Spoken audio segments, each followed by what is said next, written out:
আজকে গেছিলাম কলেজ স্ট্রিটের বুক ফার্ম প্রকাশনীর ওয়্যার হাউসে। তো তোমাদেরকে দেখাই যে ওখান থেকে আজকে আমরা কি কি বই কিনেছি।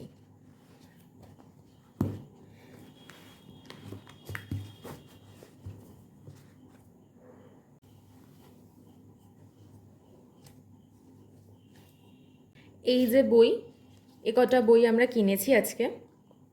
চলো তোমাদেরকে দেখাই কি কি আছে। প্রথমেই আছে বাঙালির দুর্গাপুজো, শুভম ভট্টাচার্যের লেখা। এটি একটি কমিক্স বই। এই বইটি অত্যন্ত সুন্দর এবং ভিতরের যে আর্ট ওয়ার্কগুলো করা আছে সেগুলো অত্যন্ত সুন্দর। তারপরে আছে পার্সোনালি আমার খুব পছন্দের একজন রাইটার অভিক দত্ত। অভিক দত্তের লেখা বাদ সিরিজ। অভিক দত্তের 3টে বাদ সিরিজই রয়েছে।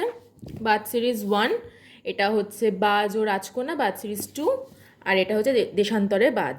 এটা হচ্ছে থার্ড পার্টটা। এরপরে হচ্ছে সৌগত বসুর লেখা আলীনগরের গোলকধাঁধা। এটি পার্ট 1 এবং এটি পার্ট 2। এরপরে চিত্রদীপ চক্রবর্তীর লেখা অপারেশন আলবিদা।